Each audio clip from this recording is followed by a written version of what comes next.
Dear chess friends, welcome back to my YouTube channel. I'm finally excited to introduce my new work. It's been a very busy 2 weeks working during the Olympiad, assisting one of the top teams. Finally, the Olympiad is over. Congratulations to dominant performance from India in male section, also female, double gold. It's incredible. This country is gonna dominate like chess world for many years ahead, it seems to me. Well, at least maybe the title, maybe Magnus will come back, so there will be some fight. Of course, we have still Caruana Nakamura and some other top players, but it's really it was very impressive. Just one game that they lost throughout all the Olympiad. It was just something amazing. So congratulations to Indian community. I would like to take this opportunity. So anyone who is watching or who was routing for India, congratulations to you. It was amazing show. Now back to the business. My file has been ready before the Olympiad, but I decided during the Olympiad everyone is focused, all eyes on Olympiad.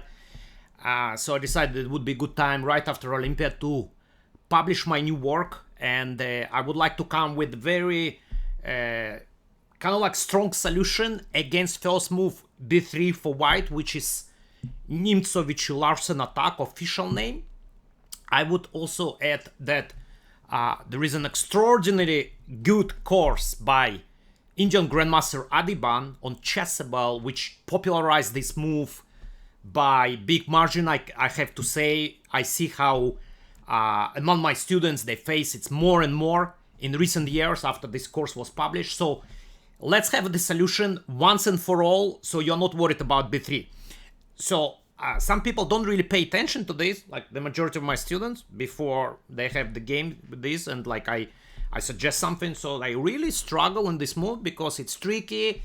It's not connected to any other opening, so you cannot really rely, well, I play against d4 this or e4 this, so you need to know the system well, you need to know how to set up pieces. Now, I had something good, but I realized it leads there just to some playable positions. After going over Adhiban course. So now something new, guys.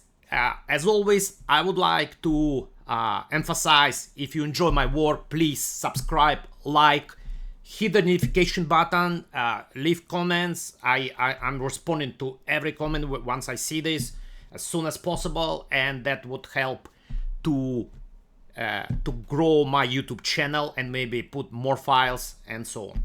So let's go with my material. So what I suggest here, so as I mentioned, first move b3. By the way, I always had a lot of respect to this move. It's not b4, which is like also maybe not too bad, but b3 is much more serious. It's tricky. If you don't know, you might get to some positions that kind of like unpleasant. Usually those who play b3, they're obviously well prepared, so they have some material.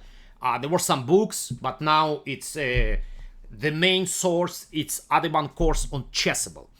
So I always felt that the best solution is to put the pawn on e5, restrict the bishop, and just to play with the most natural move. So that will be our initial position where we start.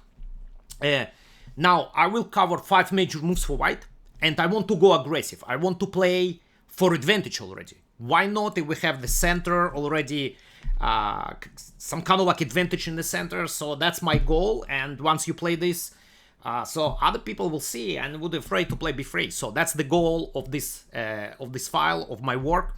So the main move is e3. As far as I know, like talking about other moves, so there will be 5 moves. Like e4, not serious, like hundreds of games played by Nakamura. After bishop c5, like bishop on b2 is very strange. I think black is better already. So we get some kind of like, I don't know, I would say like Italian or like Rui Lopez or whatever, but it's bishop on b2 is ridiculous.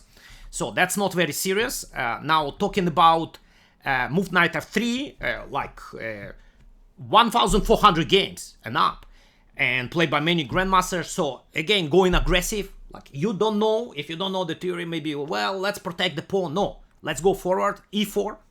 So the main move is knight d4. Knight takes d4, bishop d4, d5, expanding even more in the center. Main move is e3. Now, very important to know what exactly you do. I think many players would just, well, you know, let's go knight f6, bishop e7. Amazing move h5. So we'll have potentially some kind of like initiative on the king side. We can castle queen side. Rook can come from h6. You will see the ideas in my material. So now it will be a bit dangerous for white to castle king side. So black already playing for advantage, and I believe objectively better. So this is another line.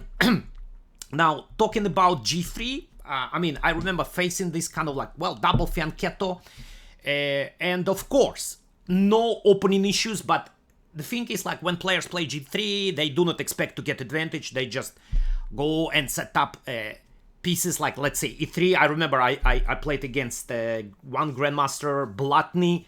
So he just put e3, knight e2, d3, knight d2, and just going for the play, right? So my goal here, to be aggressive, to know what exactly you do here, and to punish white for not fighting for the center. h5 is very strong move. And now, so we obviously open to castle queen side. That's why we can afford. So like anytime this comes. So, well, very much resembles some kind of like reverse Pirk, but great position for black. Black is better. Like no questions about at this point. So going aggressive. So that's the point. Now, c4 is the move that recommended in Chessable course. And in general, the idea was to get maybe to Sicilian reversed with tempo down, but playable position. So that was the approach of Adhiban. Now here I would like to offer two solutions. Like first of all, rock solid positional g6, bishop g7, knight e7, sometimes f5. So there is some good coverage here, but you know, it's just a playable positions.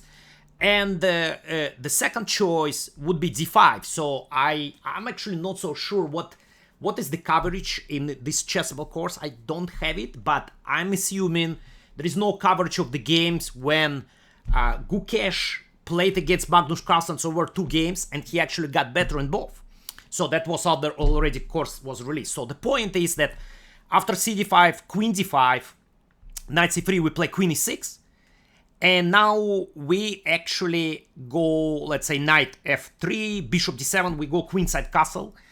And it's very interesting play. It's very interesting play. On practice, it works extremely well. Black is getting better positions. I think like white is maybe objectively not worse, but it's very hard to play. Obviously, it's always some ideas in the center. He has to deal with move e4 anytime and so on. Very, very interesting, aggressive approach. I prefer d5, but those who like, well, would prefer like a little bit more solid, there will be option of g6. So it's great. Like you have two choices here. You can choose one of them. So I believe e3 is the main move still in this position. I used to play knight f6, bishop b5, bishop d6. Bishop b5 has been considered for many, many years top choice. So like it still statistically will be top choice. Bishop d6 was my favorite move. I had the great memories of beating 1 GM in less than 20 moves. And overall, my score was 2-0 in database, but I won much more games, like in Rapid and Blitz. When I show bishop d6 to my students, they're a little bit confused what bishop is doing on d6. But nowadays it's the top choice. If you open the theory, statistically, it's top choice by far. Even though black has other good moves. But the idea is rapid development. So basically the point that we go quickly with castle and then rook e8, we can put bishop on f8 if necessary. So otherwise, we have to play maybe d6. Yeah, well, the better moves are queen e7, e4, but they are very tricky. So now the thing is like what has changed here, that white started to play more and more c4, which kind of like transposed to what Adhiban recommends in his Chessable course. And basically the point here, after d5, cd5, knight d5, so we get something that he goes for. I think like he starts a3, if I'm not mistaken, covering before.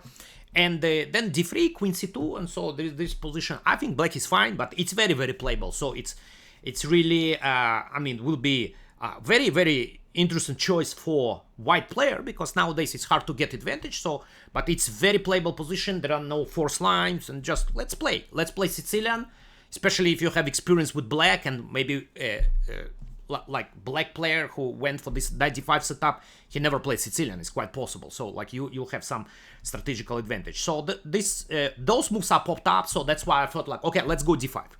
Let's go d5 in this position. Let's check what's going on. I covered all the moves, but they're not really serious here. Besides bishop b5, it's very well known. Finally, he has to put the pressure against our center because we already have a very serious expansion in the center.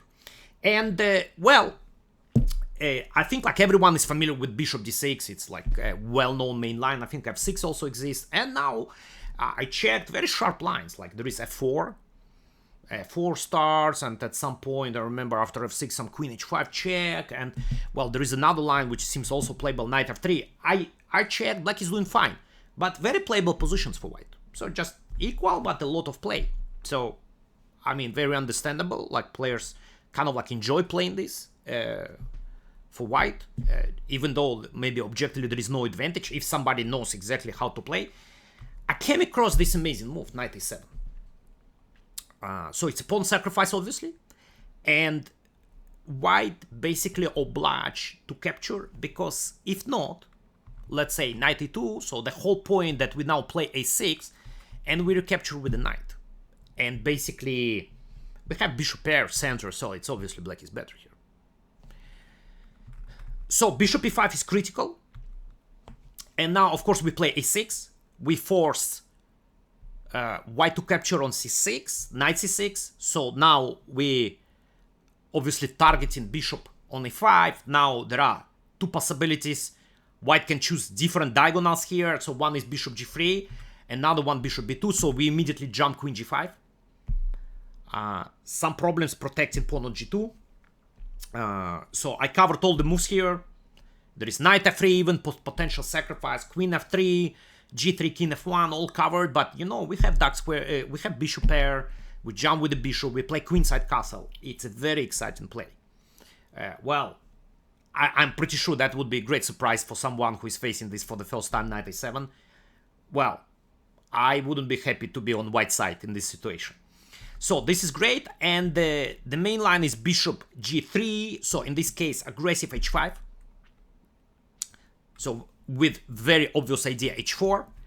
If white plays h3, so we are back to our old idea queen g5. So then like no achievement for white, obviously, only better version for us with strong initiative. So it's obviously h4 is a top choice. Now we come d4. So the point is, as I mentioned before, we have bishop pair. That's a very important factor, but also once we play d4, he has some issues with the knight on b1 and in general development of queenside. Of course, we have space advantage as well, so just maybe showing one example here, and it's very interesting play. White has to be very careful. So one of the exciting lines here, so we play bishop d6. So yeah, well, we are not keeping our bishop pair, but on the other hand, it's very important to trade the guy on g3. Bishop d6, queen d6, he takes ed4, for instance. So he would like to simplify. Now we come bishop g4, and there are many lines like this. After f3, we play queenside castle, rook comes to e8. Very strong initiative. I think with super precise play, white might hold. But off the board, it's very tough task. So, you know, I had a good system. I never was worried. I had a good results against b3, but I realized that I would like to have something more powerful, more ambitious, more challenging for white. So not allowed to like just play b3 and get very playable position comfortably Sicilian reverse. So that's my solution here. As guys, if you probably already know, or well, there are some people who are watching for the first time. You have downloadable PGN if you are interested for purchase on my webpage ask-avrukh.com, and if not, you just watched a very useful opening idea. So now you have almost like well, not all the secrets, but you already have directions, you have lines. Now you can check some games, develop your own file, and hopefully it will be useful for you. And the most important, you'll score a lot of wins. Thanks for watching. I hope you enjoyed, and I'll see you soon with the next videos.